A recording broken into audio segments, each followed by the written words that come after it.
Hello guys, welcome back to the channel once again. And आज political science का finally आपका exam हो चुका है। और रात भर तो भाई मुझे बिल्कुल भी नींद आई नहीं।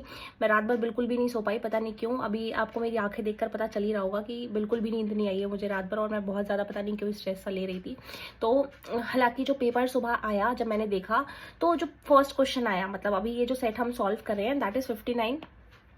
ये क्या है 59(1)(1) से लेकर जो 59(4) और 5 तक जो जितने भी पार्ट्स चल रहे हैं, मतलब जितने भी सेक्शन, सेट 1, 2, 3, जितने भी 3 सेट्स आ रखे हैं, वो सारे के सारे इसका 59(1)(1) की जो सीरीज है, इसका पूरा का पूरा यहाँ पे सॉल्यूशन जो है वो हम देखने वाले हैं। और फटाफट से इसको कवर कर लेंगे। इसका सॉल्यूशन देखते हैं कि पेपर आया कैसा था। ओवरऑल पेपर का रिव्यू जो है, मेरे अकॉर्डिंग जो मुझे लग रहा है और जैसा मैंने ऑब्जर्व किया कि बच्चों को क्या लगा है इस पेपर को देखने के बाद, तो देखो भाई, ये जो एग्जाम था ना, ये आपकी आईक्यू चेक कर रहा था, whether you are able to understand. कि अगर उन्होंने जरा सी लैंग्वेज क्वेश्चन की घुमा दी है तो आप उसको समझ पा रहे हो या नहीं समझ पा रहे हो, ये चीज ये पेपर चेक कर रहा था। और ये चीज इन्होंने फर्स्ट क्वेश्चन, जैसे ही इन्होंने फर्स्ट क्वेश्चन डाल दिया ना यहाँ पे क्वेश्चन पेपर में, वैसे ही सीधे समझ में आ गया था। सबसे पहला क्वेश्चन ये उठा के इन्होंने इतना डीप पूछ लिया कि बच्चे का जो कॉन्फिडेंस है, जो मोराल है, वो बिल्कुल डाउन हो जाए, बिल्कुल लो हो जाए। ठीक है, हालांकि आपको बिल्कुल भी ऐसा करना नहीं था, पेशेंस रखनी थी। कोई बात नहीं, आपका पेपर मुझे उम्मीद है कि अच्छा ही हुआ होगा, जैसा भी गया होगा अल्टीमेटली, इसीलिए टेंशन लेने की बिल्कुल भी जरूरत नहीं है। अभी मैं सारे सॉल्यूशंस आपको यहाँ पे क्लियर कर दूंगी ताकि आपके माइंड में कुछ भी डाउट ना रह जाए कि भाई ये जो हम एग्जाम में करके आए हैं वो सही था या गलत था। ठीक है, तो सॉल्यूशन तो देख ही लेंगे। इसके साथ साथ भाई एक बहुत इंपॉर्टेंट चीज करनी है मुझे। इसके बाद जस्ट इस वीडियो के बाद एक और वीडियो भी अपलोड किया जाएगा जिसमें मैं बताऊंगी कि जो मैंने पढ़ाया था उसमें से ही क्वेश्चन आए थे या नहीं आए थे। इस चीज को मैं आपको लाइव प्रूव करके दिखाऊंगी उस वीडियो में। तो इसीलिए बिल्कुल, अगर आपने अभी तक चैनल को सब्सक्राइब नहीं किया ना, तो सब्सक्राइब करके रख लो, क्योंकि ये बहुत ज्यादा इंपॉर्टेंट है। ये इसलिए इंपॉर्टेंट नहीं है कि मैं ये दिखाना चाहती हूँ कि देखो भाई जो मैंने पढ़ाया वही आया है। मैं इसलिए बताना चाहती हूँ आपको, ताकि अभी आपका हिस्ट्री का एग्जाम भी बाकी है, और अभी मेरे पास रिक्वेस्ट आई थी कि होम साइंस का एग्जाम भी काफी सारे बच्चों का बचा हुआ है, जो कि 3 अप्रैल को है। तो उसके लिए मैं तैयारी करवाने की कोशिश करूंगी, और हिस्ट्री के लिए तो 100% जो प्रिपरेशन है वो कराऊंगी ही कराऊंगी। ठीक है, तो अगर आपने अभी तक चैनल को सब्सक्राइब नहीं किया है तो फटाफट से चैनल को सब्सक्राइब कर लेना, ताकि जितनी भी हेल्प है वो आपको सारी इस चैनल से मिलती रहे फ्री ऑफ कॉस्ट। ठीक है, अब स्टार्ट करते हैं फटाफट से, सॉल्यूशन वीडियो कवर कर लेते हैं पहले इसका। सबसे पहली स्टेटमेंट क्या कह रही है, क्वेश्चन नंबर 1 जो है वो आया हुआ है। सबसे पहली स्टेटमेंट क्या कह रही है, Pakistan formed an elected government under the leadership of Zulfikar Ali Bhutto. Okay, Zulfikar Ali Bhutto की सरकार बनती है 71 से लेकर 77 के बीच में रहती है। इट इज वेरी ट्रू, बिल्कुल सही बात कही गई है। स्टेटमेंट 1 जो है वो बिल्कुल सही है। सेकेंड स्टेटमेंट क्या कह रही है कि जुल्फिकार अली भुट्टो की जो सरकार थी ना, उसको जनरल परवेज मुशर्रफ ने हटा दिया था 1977 में, जो कि गलत है। डीप क्वेश्चन पूछा गया है थोड़ा जाकर। जियाउल हक ने इनको हटाया था, जुल्फिकार अली भुट्टो को जियाउल हक ने हटाया था। ठीक है, तो ये चीज याद रखनी है, जियाउल हक ने हटाया था इनको, और इनकी मतलब जो सरकार थी वो इनके द्वारा हटाई गई थी। तो ये वाला जो सेकंड स्टेटमेंट है वो रॉन्ग हो जाएगी। तो कौन सा वाला सही होगा, statement 1 is true but statement 2 is false. ठीक है, तो जो सी वाला ऑप्शन है वो करेक्ट हो जाएगा। अब आगे देखते हैं, जरा आगे देखते हैं हम। ये जो क्रोनोलॉजिकल ऑर्डर में अरेंज करने के लिए आया हुआ है, सबसे पहला क्या है, वर्ल्ड ट्रेड ऑर्गेनाइजेशन जो थी वो कब बनी, तो याद रखना ये 1995 में बनी थी। उसके बाद वर्ल्ड बैंक की यहाँ पे पूछी जा रहा है, वर्ल्ड बैंक कब बना, तो 1944 में बना था। इंटरनेशनल एटॉमिक एनर्जी एजेंसी कब बनी, 1957 में बनी। उसके बाद यूनाइटेड नेशंस ऑर्गेनाइजेशन कब बना, 1945 में बना। ठीक है, तो क्रोनोलॉजिकल ऑर्डर में इसको अरेंज करना था 2, 4, 3, 1, ये इसका ऑर्डर जो है वो सही हो जाएगा। इंस्टीट्यूशनल सेफगार्ड्स जो होते हैं, जो क्या करते हैं, नेगेटिव इफेक्ट्स को ग्लोबलाइजेशन के मिनिमाइज करने की कोशिश करते हैं on those who are economically weak, जो बहुत ज्यादा इकोनॉमिकली वीक है, और उनको बचाने की कोशिश करते हैं इन सारी चीजों से। उसको हम किस नाम से जानते हैं भाई, बचाने की कोशिश कर रहे हैं ना, तो क्या है ये, सोशल सेफ्टी नेट्स हैं। ठीक है, तो याद रखना। आगे देखते हैं नेक्स्ट क्वेश्चन क्या है। Assertion reason का क्वेश्चन आया है, the entry and the increased role of multinational companies all over the world leads to a reduction in the capacity of governments to take decision on their own। ये जो entry level पे हमें ऐसा देखने को मिल रहा है कि मल्टीनेशनल कंपनीज जो है वर्ल्ड में, ये क्या कर रही हैं, ये अपनी कैपेसिटी को कहीं ना कहीं रिड्यूस करेंगे। किसकी कैपेसिटी को रिड्यूस करेंगे, स्टेट की कैपेसिटी को रिड्यूस करती हुई चली जा रही हैं। इसकी वजह से सरकारें खुद से एक्शंस नहीं ले पाती। ठीक, रीजन क्या कह रहा है कि स्टेट ना क्या करता है, अभी भी सिर्फ और सिर्फ अपने जितने इंपॉर्टेंट फंक्शंस हैं उन्हीं को ही परफॉर्म कर रहा है, चाहे कुछ भी हो जाए। तो दोनों बातें बिल्कुल सही हैं, दर्शन भी सही है और रीजन भी सही है, बस एक दूसरे को एक्सप्लेन नहीं कर रहे हैं। तो both A and R correct but does not explain. ठीक है, आगे देखते हैं, मैच द फॉलोइंग। ये यहाँ पे दिख रहा होगा आपको क्वेश्चन नंबर 2 मैंने ऐसे लिखा हुआ है, वो भी इसके बाद वाला जब वीडियो आएगा तो सारी चीजें क्लियर हो जाएंगी, कहाँ से कौन सा क्वेश्चन जो है वो आया हुआ है। ठीक है, सारी चीजें क्लियर हो जाएंगी और पता चल जाएगा कि भाई जो पढ़ाया हुआ है वो आया है कि नहीं आया। ठीक, अभी देखो human rights watch, human rights watch को किससे मैच करेंगे? International monetary fund. देखो जैसे आईएमएफ को देखोगे तो आईएमएफ क्या है? आईएमएफ एक इंटरनेशनल ऑर्गेनाइजेशन है जो कि फाइनेंशियल इंस्टीट्यूशन की तरह वर्क करती है। तो 2 का 3 होना चाहिए। 2 का 3 किस में है? 2 का 3 सिर्फ और सिर्फ सी ऑप्शन में है, तो सी ऑप्शन जो है वो करेक्ट हो जाएगा। आगे बढ़ते हैं। Which of the following events made the south Asian region a sudden focus of global attention after the cold war period. तो कोल्ड वॉर पीरियड के बाद ये फोकस का एक अटेंशन का जो था क्षेत्र बन चुका था, एक टारगेट जो एरिया था वो बन चुका था। तो अभी कौन सा वाला इसमें से जो ऑप्शन है वो देख लेते हैं, सही हो सकता है। तो साउथ एशिया में ऐसा कौन सी चीज चल रही थी जो जैसे ही कोल्ड वॉर एरा खत्म हुआ वो सबसे ज्यादा अट्रैक्शन की चीज जो थी वो बन गई? तो क्या ये कारगिल कॉन्फ्लिक्ट था इंडिया और पाकिस्तान के बीच में? नहीं, ये क्या था? इंडिया और पाकिस्तान जो थे इस टाइम पीरियड तक दोनों ही न्यूक्लियर पावर बन चुके थे और सारे विश्व की नजर इस टाइम पीरियड में इंडिया और पाकिस्तान पे पड़ चुकी थी। Which one of the following is not the function of NITI Aayog? इनमें से कौन सा जो है वो नीति आयोग का फंक्शन नहीं है? टू प्रमोट कोऑपरेटिव फेडरलिज्म, ये नीति आयोग का फंक्शन नहीं है, बाकी सारे नीति आयोग के फंक्शन है।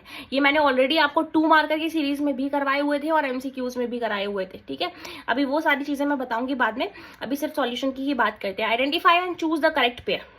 अब देखना है इनमें से इनकरेक्ट पेयर कौन सा है, सॉरी इनकरेक्ट पेयर कौन सा है। लाल बहादुर शास्त्री ने ही नारा दिया था जय जवान जय किसान का, ये आपको बहुत अच्छे से पता होना चाहिए। इंदिरा गांधी ने गरीबी हटाओ का नारा दिया था। सिंडिकेट एक ऐसा ग्रुप था जो इंदिरा गांधी के अगेंस्ट ही काम कर रहा होता था। ग्रैंड अलायंस क्या था? क्या ये सिर्फ ऑल नॉन कांग्रेस पार्टी के द्वारा ही फॉर्म किया गया था? नहीं, all non Congress and non communist party के द्वारा फॉर्म किया गया था। तो ऑप्शन डी जो है वो यहाँ पे करेक्ट हो जाएगा। नेक्स्ट क्वेश्चन क्या कह रहा है कि लेफ्ट विंग की आइडियोलॉजी क्या है? लेफ्ट विंग की आइडियोलॉजी ये है कि दे सपोर्ट गवर्नमेंट पॉलिसीज, ये गवर्नमेंट की पॉलिसीज को सपोर्ट करती हैं जो कि हमेशा गरीबों के फेवर में होती हैं। ठीक है, तो ऑप्शन बी सही होगा। Identify the main reason for the split in the Congress party in 1969। 1969 में कांग्रेस पार्टी जब स्प्लिट हुई तो वो किस वजह से स्प्लिट हुई? तो इनकी आइडियोलॉजी में भी चेंज आया कांग्रेस पार्टी की, ये भी ऑप्शन हो सकता है। और dominance of the Congress syndicate, कि सिंडिकेट का जो डोमिनेंस था वो बढ़ता हुआ चला जाना था। तो मेरे अकॉर्डिंग जो सीबीएसई है वो आंसर की में जरूर मेंशन करेगा कि इसका आंसर ए भी हो सकता है, बी भी हो सकता है। और अगर आपको फिर भी कंफर्म करना है तो मेरा तो यही अभी भी कहना है कि अगर आपने ए किया है तो भी सही जाएगा, बी किया है तो भी सही जाएगा। ठीक है, बट अगर बिल्कुल एग्जैक्ट आंसर पे जाने की कोशिश करें तो dominance of the syndicate of the Congress syndicate इसका आंसर लगाया जा सकता है। आगे बढ़ते हैं। नेक्स्ट क्वेश्चन कौन सा है? The recommendations of Mandal commission were implemented in which one of the following year? इनमें से कौन से ईयर में मंडल कमीशन की जितनी भी रिकमेंडेशंस थी उनको फॉलो किया गया था, उनको बेसिकली इंप्लीमेंट किया गया था, वो कौन से ईयर में थी, कौन से ईयर की बात यहाँ पे करी जा रही है? तो करेक्ट आंसर जो है वो 1990 होना चाहिए। इस क्वेश्चन के अकॉर्डिंग जो सही आंसर होगा वो 1990 होगा। न्यू इकोनॉमिक पॉलिसी को अडॉप्ट किया गया था कौन से प्राइम मिनिस्टरशिप के अंदर? मतलब उस टाइम पीरियड में बेसिकली प्राइम मिनिस्टर कौन थे? तो सही आंसर क्या होगा? पीवी नरसिम्हा राव जो थे उस टाइम पीरियड में प्राइम मिनिस्टर थे। ठीक है, explain the 2 commonly agreed upon goals of the national movement which were achieved after independence. ऐसे 2 गोल्स बताओ जिसपे हर कोई एग्री था कि भाई ठीक है इन गोल्स को तो हम अचीव करेंगे ही करेंगे। सबसे पहला गोल क्या हो सकता है कि डेमोक्रेसी तो हम अपनाएंगे ही अपनाएंगे, डेमोक्रेसी का प्रिंसिपल यहाँ रहेगा ही रहेगा। दूसरा गोल क्या हो सकता है? दूसरा गोल क्या था भाई कि जो डेवलपमेंट है, मतलब जो यूनिटी है उसको यहाँ पे हम रखेंगे और जो डेवलपमेंट है वो पुअरेस्ट ऑफ द पुअर का भी किया जाएगा। ठीक है, हर किसी का ध्यान में रखकर जो डेवलपमेंट है वो किया जाएगा। Explain any 2 arguments given in favour of economic globalization. Economic globalization से क्या अच्छा हो रहा है, इसके फेवर में कुछ बताओ कि क्या इससे जो बढ़िया है वो हो रहा है। तो क्या हो रहा है भाई? ट्रेड जो है वो इंक्रीज हो रहा है, ट्रेड इंक्रीज हो रहा है। और क्या हो रहा है? इससे जो जितने भी जो डिफरेंट सेलर्स हैं उनको अपने आप को एक्सपैंड करने का मौका मिल रहा है। जितने भी डिफरेंट सेलर्स वगैरह हैं, ट्रेडर्स हैं, इनको भी अपने आप को एक्सपैंड करने का मौका मिल रहा है। इससे जो बहुत सारी कंट्रीज हैं वो प्रॉफिट भी अर्न कर रही हैं। ठीक है, तो फेवर में हमने इसके बता दिया, कंट्रीज जो है वो प्रॉफिट भी अर्न कर रही हैं। Regionalism is not as dangerous as communalism. Communalism की तरह रीजनलिज्म नहीं है, रीजनलिज्म डिफरेंट है। कैसे? इस स्टेटमेंट को बताना है। सबसे पहली बात भाई, रीजनलिज्म का मतलब क्या है? जहाँ पे रीजनलिज्म होगा वो चल जाएगी चीजें, क्योंकि वहां पे क्या करेंगे हम? डेमोक्रेसी को फॉलो करके और नेगोशिएशन करके, डेमोक्रेसी को फॉलो करके और नेगोशिएशन करके चीजों को सुलझा लेंगे। ठीक है, बट जहां पर नेगोशिएट करके हम चीजों को सुलझा लेंगे, बट जहाँ कम्युनलिज्म होगा वहां पे हमेशा क्या होगा? फाइट्स देखने को मिलेंगी हमें, वहाँ पे लड़ाई देखने को मिलेगी, वहाँ पे राइट्स दंगे देखने को मिलेंगे, ठीक है। आगे state any 2 outcome of the Rio summit. Rio summit के 2 आउटकम बताने हैं कोई से भी। एक तो एजेंडा 21 हो गया, एजेंडा 21। दूसरा बता सकते हो सस्टेनेबल डेवलपमेंट, ठीक है। अब आगे highlighted in 2 steps taken by Indira Gandhi to remove poverty. Exact यही क्वेश्चंस मैंने सीरीज में कराया हुआ था, सेम क्वेश्चन यहाँ पे पूछा गया है। इंदिरा गांधी ने कौन सा स्टेप लिया था गरीबी को हटाने के लिए, कौन सा स्टेप इन्होंने लिया था? तो भाई प्राइवेटाइजेशन कर दिया था 14 मतलब नेशनलाइजेशन कर दिया था 14 बैंक्स का, नेशनलाइजेशन कर दिया था 14 बैंक्स का, ठीक है। और क्या बताओगे? और स्कूल्स वगैरह भी इस्टेब्लिश किए थे। तो ये सारी चीजें भी ऐड कर सकते हो। जितने भी 7 पॉइंट्स लिखवाए थे उनमें से कोई से भी 2 ऐड करने थे। Can shock therapy we called the best way to make transition from authoritarian socialist system to liberal capitalist system after the disintegration of Soviet Union. क्या शॉक थेरेपी सबसे बढ़िया तरीका था ट्रांजिशन लेकर आने का? तो इस पे ना व्यू सबके वेरी कर सकते हैं, whether someone can even answer in yes और someone can even answer in no. तो वो डिपेंड करता है पर्सन टू पर्सन। आपने येस में भी आंसर किया है तो भी चलेगा, नो में भी किया है तो भी चलेगा, बस जो एक्सप्लेनेशन है वो राइट होनी चाहिए। आगे explain the 4 condition that help the Soviet union become a super power after the second world war. Second world war के बाद ये सुपर पावर बन पाया, इस चीज को यहाँ पे बताओ, ये बोला गया। तो 4 कंडीशंस बतानी है यहाँ पे कि कैसे ये सेकेंड वर्ल्ड वॉर के बाद पावरफुल बन गया। इसके पास थी बहुत सारी ऐसी कंट्रीज बेसिकली जिनके पास नेचुरल रिसोर्सेज थे, जिनके पास नेचुरल रिसोर्सेज की कमी नहीं थी, ठीक है। विक्टर साबित हुआ था, जीत गया था ये Soviet union second world war में, सेकेंड वर्ल्ड वॉर में जीत गया था। और इसी के साथ साथ इसको यूएनएससी में परमानेंट मेंबर भी बना लिया गया था। तो इसीलिए इसकी पावर बहुत बढ़ गई थी, परमानेंट मेंबर भी बन चुका था ये ऑलरेडी, ठीक है। और ऊपर से जो न्यूक्लियर पावर था वो भी बन चुका था। तो इसीलिए बहुत ज़्यादा यहाँ पे स्ट्रांग था ये। वन पार्टी डोमिनेंस इतना ज़्यादा इफेक्ट नहीं करता है इंडिया की डेमोक्रेसी को, ये बताना है। ये वाला क्वेश्चन भी सेम टू सेम करवाया हुआ था, वही आया हुआ है यहाँ पे कि इंडिया का जो वन पार्टी सिस्टम था वो कैसे डिफरेंट था। इंडिया में जो कांग्रेस पार्टी थी वो बार बार इलेक्ट होकर आती थी, जीत कर आती थी, वेदर जबकि बाहर वाली कंट्रीज में क्या होता था, वहाँ पे ऐसा नहीं होता था। वहाँ पे जो कॉन्स्टिट्यूशन था वही अलाउ करता था कि सिर्फ एक ही पार्टी रूल कर सकती है। States have not only common but differentiated responsibilities. ये किसने बताया था? यूनाइटेड नेशंस ने बोला था ना ऐसा कि भाई हर स्टेट के जो चीजें हैं वो कॉमन हो सकती हैं बट रिस्पॉन्सिबिलिटीज डिफरेंट होंगी, ठीक है। ये सारी चीजें इसमें आएंगी। Describe the role of Jayaprakash Narayan. JP Narayan का क्या रोल रहा इंडियन नेशनल पॉलिटिक्स में? वापस जब वो आते हैं तो फिर जनता पार्टी की गवर्नमेंट सरकार जो है वो बन पाती है। 2 रीजंस बताने हैं कि जनता पार्टी 1977 की लोकसभा इलेक्शंस क्यों जीती। ये क्वेश्चन ना IQ टेस्ट कर रहा है तुम्हारी, ये पूछ रहा है कि भाई बताओ इमरजेंसी के बाद क्या क्या हुआ, वही चीजें तो लिखनी है यहाँ पे, दैट्स इट। उसके बाद क्या है question, how South Asian Association for Regional Cooperation, SAARC जो है वो एक मेजर इनिशिएटिव कैसे है साउथ एशियन स्टेट्स को साथ में लेकर आने के लिए। तो भाई बहुत इंपॉर्टेंट है, इससे सारी कंट्रीज जो है वो साथ में आ पाती हैं, कोऑपरेट कर पाती हैं, डिफरेंट मैटर्स पे फैसले ले पाती हैं। इन्होंने एक साफ्टा को भी इंट्रोड्यूस करने की कोशिश करी थी, हालांकि वो इतना सक्सेसफुल नहीं हो पाया, ठीक है। Despite the mixed record of democratic experiences, ये क्वेश्चन भी मैंने कराया हुआ था, वो अभी जब नेक्स्ट मैं अभी वीडियो अपलोड करूंगी उसमें इसका आंसर दिखा दूंगी, ठीक है। अब देखते हैं मैप पे आते हैं। भाई क्या मैंने मैप जो कराया था वो आया हुआ था या नहीं आया था? मैप जो करवाया था वही आया हुआ था, ठीक है। बस ध्यान से करने की बात थी, अगर जिसने थोड़ा सा भी समझने की कोशिश करी होगी तो उसका पेपर बहुत अच्छे तरीके से यहाँ पे गया होगा। वो हो सकता है कि 6 मार्कर वाले क्वेश्चन में अटका हो, बट यहाँ पे तो बिल्कुल नहीं अटका होगा, बहुत सीधा सीधा मैप पूछा हुआ है। वो प्रिंसली स्टेट जो इंडिया के साथ मर्ज नहीं होना चाहता था, तो वो कौन सा हो गया? जम्मू एंड कश्मीर, ठीक है। उसके बाद क्या है, the state that was most affected by the partition of the country. तो भाई सबसे ज्यादा अफेक्ट कहाँ पे हुआ था? पंजाब में सबसे ज्यादा बुरा हाल यहीं पे ही हुआ था। The state carved out from Madhya Pradesh, Chhattisgarh, ठीक है। The state that was formed in 1952, Andhra Pradesh, सबसे पहला स्टेट, ठीक है। ये 4 के 4 मैप मुझे उम्मीद है कि सही गए होंगे आपके। अब आगे बढ़ लेते हैं जरा। कार्टून जो है वो थोड़ा सा पहले का इस वाले सेट में आया हुआ है, मतलब काफी साल पहले का ये कार्टून है। और जो सीधी सी बात है भाई, ये वाला कार्टून मैंने नहीं कराया हुआ था उस सीरीज में, बिकॉज ये इतना इंपॉर्टेंट था नहीं। हालांकि इसके जस्ट बाद अभी मैं एक और पेपर का सॉल्यूशन, दूसरे सेट का पेपर का सॉल्यूशन अपलोड करूंगी, उसमें देखोगे आप कि जो मैंने कार्टून कराया हुआ था ना सीरीज में, सेम वही कार्टून आया हुआ है वहां पे, ठीक है। अब देखते हैं what does the cartoon depict. ये कार्टून जो है वो क्या दिखा रहा है? Influence of United Nations on the world, influence of USA का क्या इन्फ्लुएंस है वर्ल्ड पे, ये दिखाने की कोशिश करा है। ये किस चीज का हाथ है? ये वॉर का हाथ है जो यहाँ दिखाया जा रहा है, ठीक है। अब देखते हैं what message is given by the cartoon. इनमें से कौन सा मैसेज कार्टून के द्वारा दिया जा रहा है कि अगर यूनाइटेड नेशंस फेल हो जाता है तो यूएस जो है वो क्या कर सकता है, वर्ल्ड को कंट्रोल कर सकता है अपनी मिलिट्री पावर्स के जरिए, या फिर यूएस लार्जेस्ट कॉन्ट्रीब्यूटर है यूनाइटेड नेशंस में, तो कौन सा हो सकता है। इसके ए और डी दोनों ही करेक्ट ऑप्शन लग रहे हैं, हालांकि ज्यादा करेक्ट की तरफ अगर हम जाएं तो डी ऑप्शन जो है वो ज्यादा सही रहेगा। ठीक है, why this cartoon is not relevant today. आज के टाइम पीरियड में ये कार्टून इतना रेलिवेंट क्यों नहीं है। और सही बात है, रेलिवेंट नहीं है बिल्कुल भी, और पता नहीं क्यों दे दिया गया इसको क्वेश्चन पेपर में। UN has become more powerful. क्या यूनाइटेड नेशंस बहुत ज्यादा पावरफुल बन चुका है। Many new powerful international organisations have emerged. Countries are not having faith in UN. Now many new centres of power have emerged. तो कौन सा हो सकता है, क्यों आज के टाइम पीरियड में क्यों रेलिवेंट नहीं है, क्योंकि बहुत सारी नई नई पावरफुल जो इंटरनेशनल ऑर्गेनाइजेशंस है वो इमर्ज हो चुकी है। नहीं, ऐसा नहीं है बिल्कुल भी। क्या है, यूनाइटेड नेशन जो है वो बहुत ज्यादा पावरफुल हो चुका है, तो ऑप्शन ए यहाँ पे सही हो जाएगा। What is the primary objective of United Nations Organisation. UNO का प्राइमरी ऑब्जेक्टिव क्या है, to foster economic ties of the developed nations, to promote international peace and cooperation. B option जो है वो सही हो जाएगा, जिसने भी ये ए किया है वो गलत है। ठीक है, आगे बढ़ते हैं अब।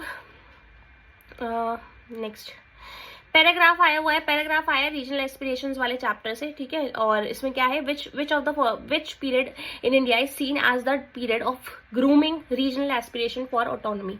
तो कौन सा पीरियड था वो 1980s का टाइम पीरियड था। Which type of diversity is dominant in India. Regional diversity बहुत ज्यादा है इंडिया के अंदर। How does democracy deal with the regional problems. हम क्या करते हैं, हम नेगोशिएट करते हैं, उनके साथ रेगुलर नेगोशिएशंस करते हैं तो चीजें ठीक हो जाती हैं। आगे, Which one of the following joined Indian union in 1975। इनमें से कौन था जिसने इंडियन यूनियन को 1975 में ज्वाइन किया था। सिक्किम था, ये 22nd स्टेट बना था इंडिया को ज्वाइन करने वाला। ठीक, 3 फैक्टर्स यहाँ पे एक्सप्लेन करने हैं यूरोपियन यूनियन को, जो कि बहुत ही ज्यादा हाईली इन्फ्लुएंशियल ऑर्गेनाइजेशन बनाते हैं। Explain with suitable arguments that Japan is emerging as a new alternate centre of power, कि जापान जो है वो एक नया ऑल्टरनेट सेंटर ऑफ पावर की तरह इमर्ज हो रहा है। कोई 3 मेजर डेवलपमेंट्स बताने हैं that took place in Indian politics, जो लास्ट के 20th सेंचुरी में हुए हैं वो। फिर उसके बाद 3 रिकमेंडेशन मंडल कमीशन की, और बाकी के जितने भी लॉन्ग क्वेश्चन है वो दे रखे हैं। आई होप सो कि आपका एग्जाम जो है वो आज का अच्छा गया होगा, और हो सकता है कि आपको ऐसा लग रहा हो कि जितना ज्यादा आप अच्छे से अटेम्प्ट कर सकते थे उतना नहीं कर पाए हो। बट मैं बता रही हूँ, अगर आप क्वेश्चन को थोड़ा भी समझ पाए हो ना, और अगर थोड़ा सा उसकी लैंग्वेज को पकड़ पाए हो और आंसर लिख कर आए हो उसके आसपास का भी, तो भी आपको मार्क्स जो है वो रिवॉर्ड किए जाएंगे। बिल्कुल भी टेंशन मत लो, बोर्ड्स में बहुत लीनियंट चेकिंग करी जाती है, तो आपके साथ बिल्कुल भी अनफेयर चेकिंग नहीं करी जाएगी, तो टेंशन लेने की बात नहीं। ठीक है, और इसके बाद क्या क्या चीजें अब ऑन द वे हैं ये भी मैं बता दूं फटाफट से। यहाँ पे ही बता देती हूँ मैं लिख के एक बारी। सबसे पहले तो भाई इसके बाद अभी एक वीडियो आएगी जो कि दूसरे सेट की होगी। एक न्यू सेट है मेरे पास अभी पहुंचा है, उसकी वीडियो होगी। एक और वीडियो आएगी इसके अलावा, जिसमें मैं बताऊंगी कि जो भी मैंने पढ़ाया था, जो भी पढ़ाया उनमें से क्वेश्चन आए हैं। ठीक है, उनमें से जो क्वेश्चंस हैं वो आपको देखने को मिले हैं, वो भी अभी मैं मैच करवा दूंगी। उसके बाद क्या बचा, हिस्ट्री की स्ट्रैटेजी लेकर आऊंगी बढ़िया सी, और ऐसी स्ट्रैटेजी लेकर आऊंगी जो आपको इन ये जो बचे हुए टाइम पीरियड है इसमें से 80 आउट ऑफ 80 तो दिलवा के ही रहेगी किसी भी हालत में। ठीक है, इसके अलावा हिस्ट्री के लिए ही सेम सारी चीजें जैसी पॉल साइंस के लिए करी गई थी उससे भी ज्यादा अच्छे लेवल पे कोशिश करी जाएगी, और पूरा ट्राई करूंगी मैं। भाई देखो, मैं यहाँ पे बेसिकली अकेली हूँ जो मैं यहाँ पे टाइप भी कर रही हूँ आपके लिए और सारी चीज़ें ऑर्गेनाइज भी कर रही हूँ। बस मुझे आपसे क्या चाहिए, मुझे आपसे थोड़ा सा सपोर्ट चाहिए कि आप एटलीस्ट चैनल को सब्सक्राइब करके रख लो, और जो भी वीडियो देख रहे हो उसको एक बार लाइक कर दिया करो। अगर वो वीडियो थोड़ा सा भी हेल्पफुल लगता है तो कमेंट कर दिया करो एक अच्छी सी कि भाई आपका वीडियो बहुत ज़्यादा हेल्पफुल लगा हमें। उससे बस मुझे थोड़ी सी मोटिवेशन मिल जाती है नेक्स्ट वीडियो बनाने के लिए, और मुझे कुछ भी नहीं चाहिए आपसे। ठीक है, अब आने वाले टाइम पीरियड में मेरा एक जो यहाँ पे बहुत बहुत ज़्यादा मैं जो सोच के चल रही हूँ कि मैं चाह रही हूँ कि आपकी हिस्ट्री में ना 3 बुक्स हैं। बेसिकली कितनी बुक्स हैं, 3 बुक्स हैं। अब इनके लिए मैं सोच रही हूँ 3 वीडियोस लेकर आ जाऊँ, यानी बुक 1 के लिए एक 1 शॉट वीडियो जिसमें पूरी बुक 1 जो है वो कवर करी गई हो नोट्स के साथ, ऐसे ही बुक 2 के लिए एक 1 शॉट वीडियो, और ऐसे ही बुक 3 के लिए एक 1 शॉट वीडियो। ठीक है, तो ये 3 वीडियोस के अंदर आपकी हिस्ट्री जो है वो पूरी कंप्लीट हो जाए। साथ के साथ जितने भी इंपॉर्टेंट क्वेश्चन हैं विद आंसर्स, जितने भी इंपॉर्टेंट क्वेश्चंस हैं विद आंसर्स मैं आपको करवा दूं। ठीक है, तो ये सारी चीज़ें जो है वो चलने वाली है, और सारा का सारा जितना भी पार्ट है वो मैं कवर करवाने वाली हूँ। तो भाई डरने वरने वाली बिल्कुल भी बात है नहीं, बिल्कुल आराम से तैयारी करना, सब कुछ अच्छा ही जाएगा, कोई प्रॉब्लम नहीं है। और अगर आपका जैसा भी एग्जाम गया है मतलब, तो मुझे एक बार कमेंट सेक्शन में ज़रूर बता देना कि हमारा एग्जाम अच्छा गया है, बुरा गया है, या ठीक ठाक गया है, हम आगे के लिए तैयारी करना चाहते हैं, हिस्ट्री के लिए हम रेडी हैं। तो मुझे कॉमेंट सेक्शन में कॉमेंट करके बता दो फटाफट से। Thank you so much for watching this video, hope you liked it.